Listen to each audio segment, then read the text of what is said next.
Welcome back to the channel, custom car fans. So we're going to pick up where we left off in the last video, which is this intake ducting. I'm going to finish this up for you guys as we've now got some silicone bits, some tube, and so we're going to get that intake side of things wrapped up, and then we're going to move on to the exhaust side of things. So we're going to fabricate up a 3-inch stainless steel system all the way through, and I've got a little surprise for where that's going to exit the vehicle. So stay tuned for that and more epic fabrication in this episode on Bernard Kerr's epic post-van build.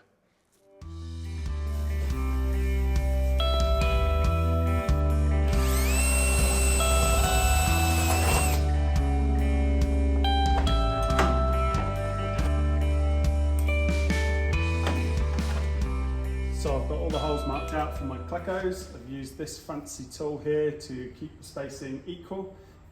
Don't use it all that often, but when I need it, it comes in real handy. And now I'm just going to drill through.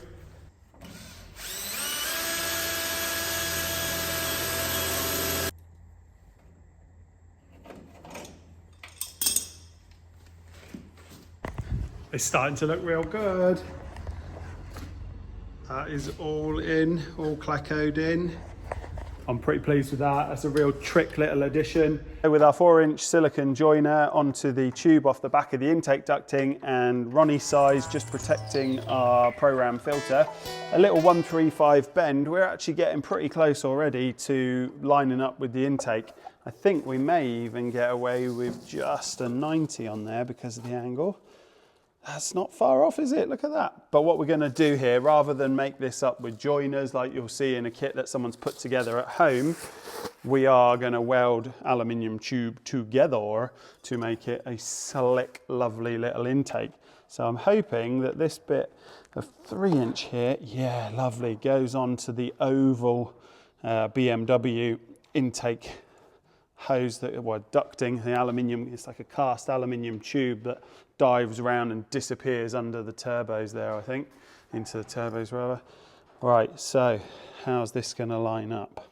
We have got a 40mm gap between these two, possibly a bit less.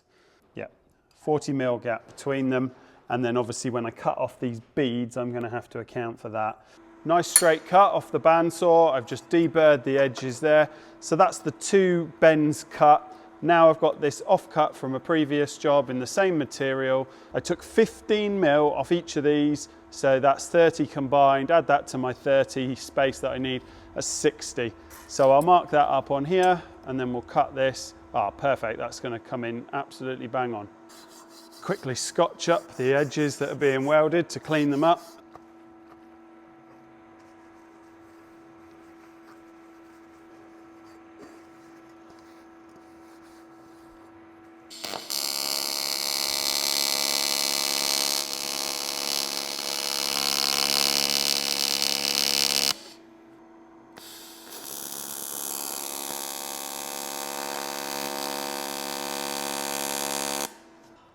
Right, so I can already see that it's pretty much how I expected. It's going to work a treat.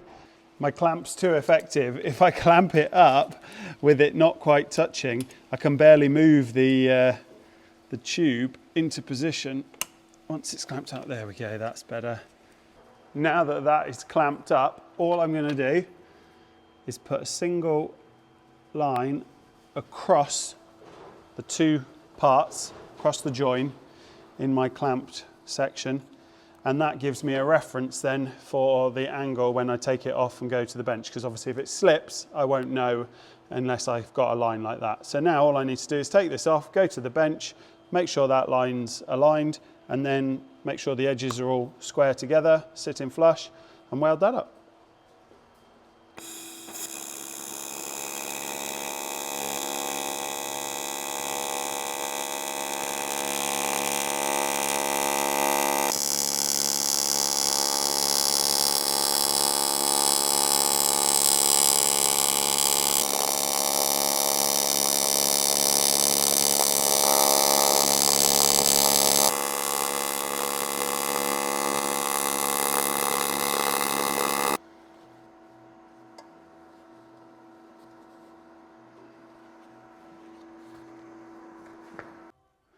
Okay, I'm pretty pleased with how this has come out. Have a look at this. ducting into the pro-ram housed filter, and then round and into the intake. Simple but effective. I'm getting overexcited here. I want to go straight on and get on with the exhaust, but I haven't finished the job that I'm currently doing. So I need to do the brackets now to hold the Pro Max housed filter. And I've got to do the top radiator brackets while I'm at it anyway. So let's draw up these ovals in some aluminium on CAD, and we'll fold up some edges. Yeah, I can picture it in my head. Let's go over to the computer with some measurements.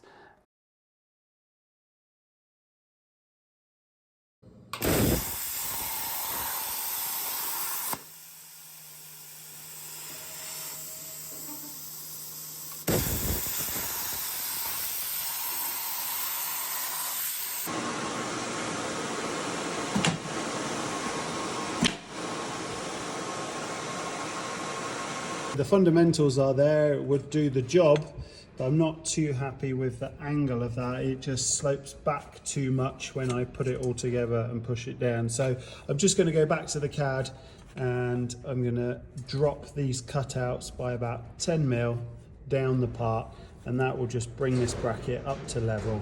I think that'll look a lot better.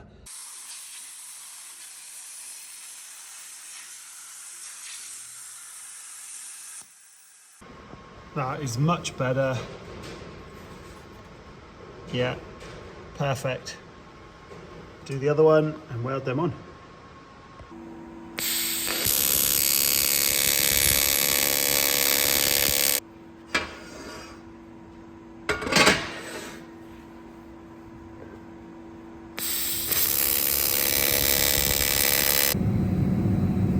Radiator mounts welded on, air filter mount next.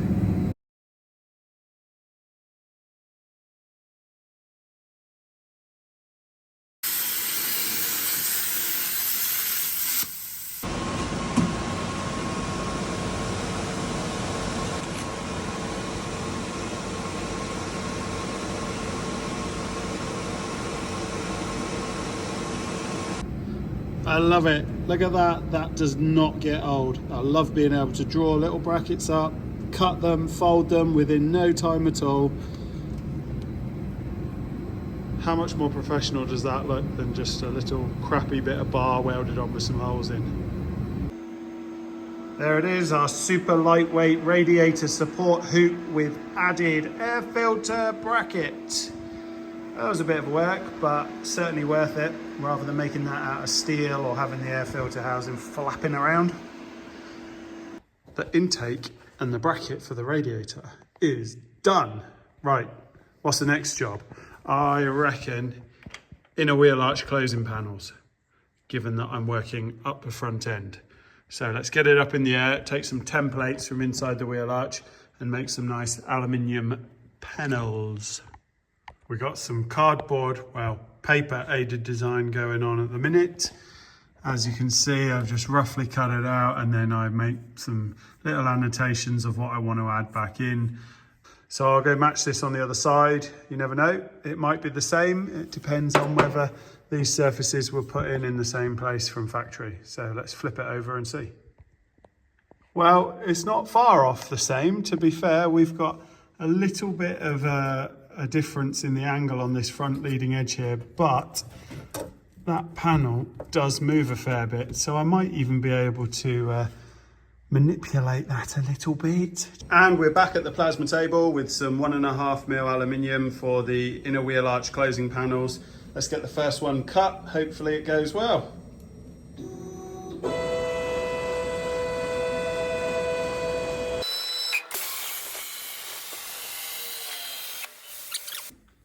They've come out really nice actually. Not much dross on the back of the cut either, which with aluminium you tend to get a little bit. So a quick file off of the edges, and then I can mark up, well, first of all I've got to check it in the car, make sure it actually fits, and then I can mark up for some beads to be ruled.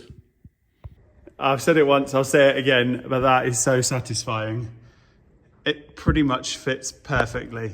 I say pretty much, there's just a little bit to trim off up in here where there's a weld in the corner, just to get that to sit up another few millimeters to close this gap up the top.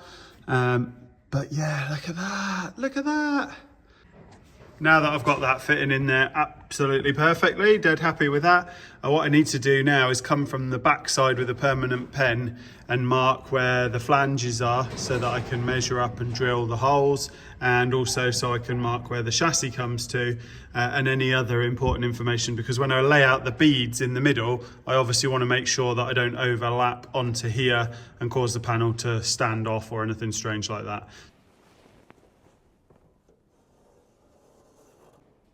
All marked up and ready to roll, roll, roll.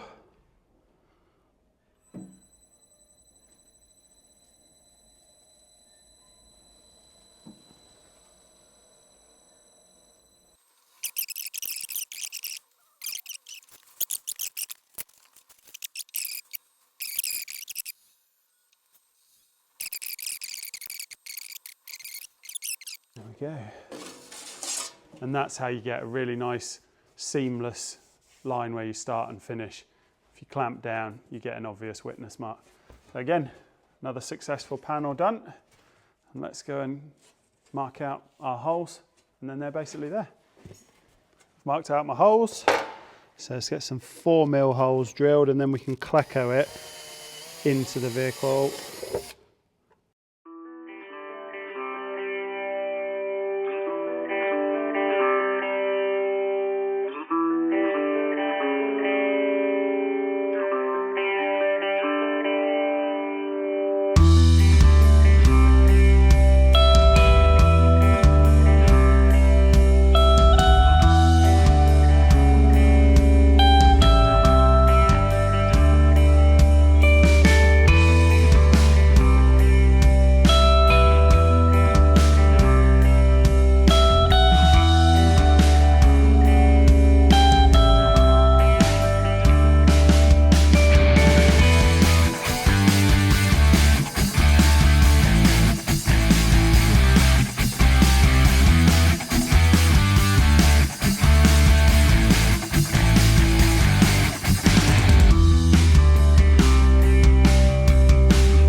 One of the best things about building stuff like this is the vehicle gives you the ideas sometimes. So we weren't able to use the original filler neck hole. We had to move forward with that because of the fact that the tanks were further forward.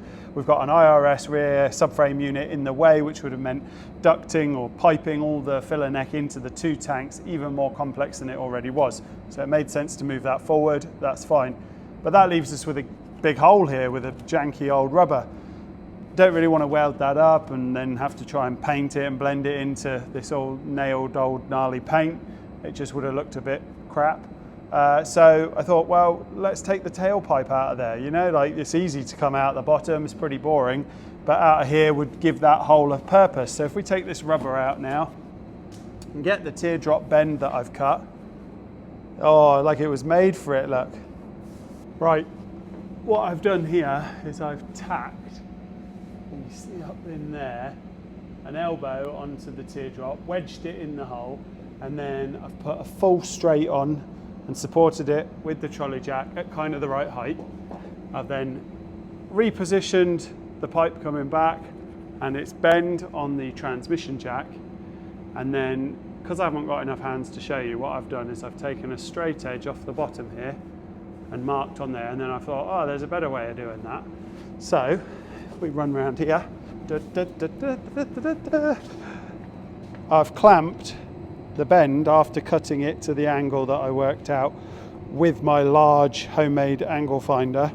So I've cut that bend, and then I've clamped it to a bit of angle iron so that I could push that up against the bit of bend that's coming off the front to back tube and establish where this bit touched that upright pipe.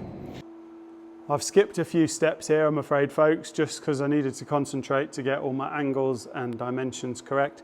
But as you can see, I've got this rear section cut, tacked together, And coming out the quarter panel, I've got a nice little washer there, wedging it in the right position. I've got my trusty tube clamp in position. We've got a nice tight gap, and this is the last joint on the exhaust to tack together. There'll then be a few mounts to put in to hold it in position, but it's looking sick. That's gone really well. I'm super happy with how the exhaust has gone. It all started great with that off-the-shelf down pipe, the cat delete pipe that we put in. And to be honest, it carried on in the same vein. We've got a lovely V-band with our straight section that saved us a whole load of time. Nice direct line through to the back. And then some careful measuring and some nice bends right through to our feature teardrop tailpipe coming through the rear quarter. I think it looks fantastic. I'm really pleased with that. I've got to get a few like cotton reel type mounts to secure that in place, and then that's the exhaust wrapped up. So next time we're hopefully going to be moving towards getting the body off the chassis. So thanks for watching this one. Come back for the next one because that'll be a big one. Thank you very much.